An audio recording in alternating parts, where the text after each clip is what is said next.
സ്നേഹമുള്ളവരെ, നാം ഈ നോമ്പുകാലത്തിലൂടെ കടന്നു പോവുകയാണ്.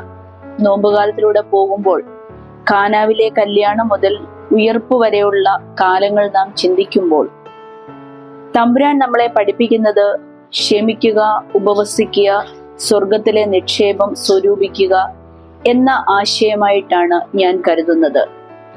നോമ്പ് വേളകളിൽ ഈ 3 ഗുണങ്ങളുടെ പ്രാധാന്യം പ്രാർത്ഥനകളിലും മറ്റും വ്യക്തമാക്കുന്നുണ്ട്.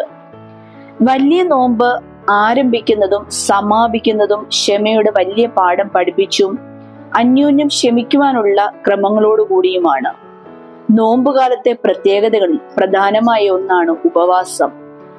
ആഹാര നീഹാരങ്ങളെ ചില നേരങ്ങളിൽ വർജിച്ചുള്ള ഉപവാസം ആത്മാവിനെ മാത്രമല്ല ശുദ്ധീകരിക്കുന്നതും ശക്തീകരിക്കുന്നതും ആത്മസംയനവും ആന്തരിക സൗഖ്യവും മെച്ചപ്പെടുത്തുന്നതിനുള്ള ഉപാധിയായിട്ടാണ് ഉപവാസം കാണേണ്ടത്.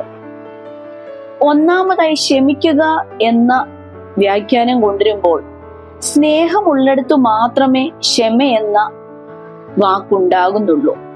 എവിടെ സ്നേഹമുണ്ടോ അവിടെ ക്ഷമയുണ്ട്. കുടുംബ ജീവിതത്തിലായാലും സാമൂഹിക മേഖലകളിലായാലും നാം ഏർപ്പെടുന്ന ഏതു മേഖലയിലായാലും പരസ്പര സ്നേഹമുണ്ടെങ്കിൽ അവിടെ ക്ഷമയും താഴ്മയും വിട്ടുവീഴ്ചയും ഒക്കെ ഉണ്ടാകും. അവിടെ വാശിയോ വൈരാഗ്യമോ ശത്രുതാ മനോഭാവമോ ഒന്നുമില്ലാത്ത ഒരവസ്ഥയിലേക്ക് എത്തിച്ചേർന്ന് പരസ്പരം സ്നേഹത്തോടെ വർജിക്കുവാൻ തക്കവണ്ണം, ക്ഷമയുടെ വക്താക്കളായി തീരുവാൻ തക്കവണ്ണം നമ്മളെ കൊണ്ട് കഴിയും. ദൈവപുത്രൻ കാണിച്ചു തന്ന മാതൃകയും അത് തന്നെയാണ്.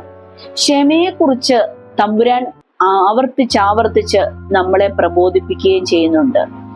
കുരിശുമരണത്തിന്റെ തീരാ നൊമ്പരത്തിൽ കൂടി കടന്നു പോകുമ്പോൾ പോലും വധിക്കാൻ വിധിച്ചവരോടും വധിച്ചുകൊണ്ടിരുന്നവരോടും ക്ഷമിച്ചവനാണ് നസ്രായനായ ഗുരു. പാവം എന്തെന്നറിയാത്തവനെ പാതകിയാക്കി വധത്തിന് വിധേയരാക്കിയവരുടെ വിധി ഓർത്ത് സ്വർഗസ്ഥ പിതാവിനോട് അവരോട് പൊറുക്കേണമേ എന്ന് അവിടുന്ന് വീണ്ടും യാചിക്കുകയായിരുന്നു. നാം ഈ നോമ്പിന്റെ അനുഭവത്തിലൂടെ കടന്നു പോകുമ്പോൾ നമ്മൾ എത്ര പേരോട് ക്ഷമിക്കുവാൻ തയ്യാറാകും?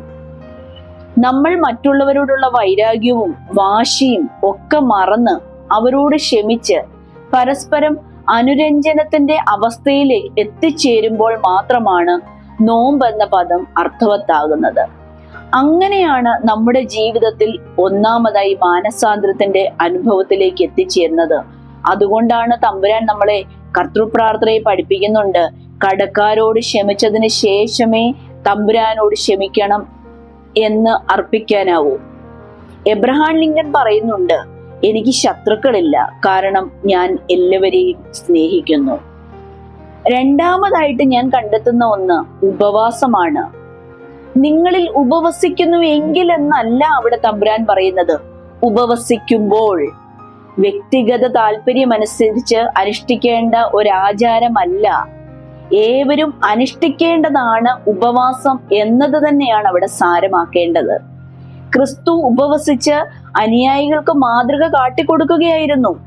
അതുപോലെ തന്നെയാണ് പഴയ നിയമ പ്രവാചകന്മാരായ മോശയും ഏലിയാവും ഒക്കെ ചെയ്തത്. അവരും 40 ദിവസം ഉപവസിച്ചു പ്രാർത്ഥിച്ചു. ക്രിസ്തുവും അത് തന്നെ അനുഷ്ഠിച്ചു. ജീവനുള്ളതും ജീവിപ്പിക്കുന്നതുമായ വചനത്തിലൂടെ ജഡം ധരിച്ച് വചനമായ ദൈവം പിശാചിനെ പരാജയപ്പെടുത്തുകയായിരുന്നു. മൂന്നാമതായി ഞാൻ കണ്ടെത്തുന്ന ഒരു കാര്യം സ്വർഗത്തിലെ നിക്ഷേപമാണ്. സ്വർഗത്തിൽ നിക്ഷേപങ്ങൾ ഭൂമിയിലെ ജീവിതകാലത്ത് സമ്പാദിക്കുന്ന സുഹൃതങ്ങളായിട്ടാണ് ഞാൻ കാണുന്നത്. അത് എന്തെന്നാൽ സ്നേഹം, സേവനം, കരുണ, കരുതൽ ഇവ ശാശ്വത നിക്ഷേപങ്ങൾ തന്നെയാണ്. ഉപവാസം, നോമ്പ്, ജാഗരണം, പ്രാർത്ഥന എന്നിവയും ദൈവജനനിയെ പോലെ ദൈവഹിതാനുസരണം ജീവിക്കുന്നതും അവ വർദ്ധിപ്പിക്കുന്നതായിട്ടാണ് കാണുന്നത്. ചക്രവർത്തി സ്വർണനാവുകാരനായ മാർ ഇവാനിയോസിനോട് അദ്ദേഹത്തിന്റെ സകലവും കണ്ടുകെട്ടുമെന്ന് ഭീഷണിപ്പെടുത്തി. അദ്ദേഹത്തിന്റെ പ്രതികരണം, എന്റെ നിക്ഷേപങ്ങൾ മണ്ണിലല്ല വിണ്ണിലാണ്, അവയെ സ്പർശിക്കുവാൻ ആർക്കും കഴിയുകയില്ല എന്നതായിരുന്നു. അതുപോലെ നമ്മുടെ ജീവിതത്തിലും നിക്ഷേപം ഇവിടെ ആയിരിക്കരുത്. പകരം നോമ്പിലൂടെയും ഉപവാസത്തിലൂടെയും ക്ഷമയുടെ പര്യായത്തിലൂടെ നാം സ്വർഗത്തിലെ നിക്ഷേപത്തിന് അവകാശികളായി തീരുവാൻ തക്കവണ്ണം ഈ നോമ്പ് നമ്മളെ ബലപ്പെടുത്തട്ടെ എന്ന് പ്രാർത്ഥിച്ചുകൊണ്ട് നിർത്തുന്നു.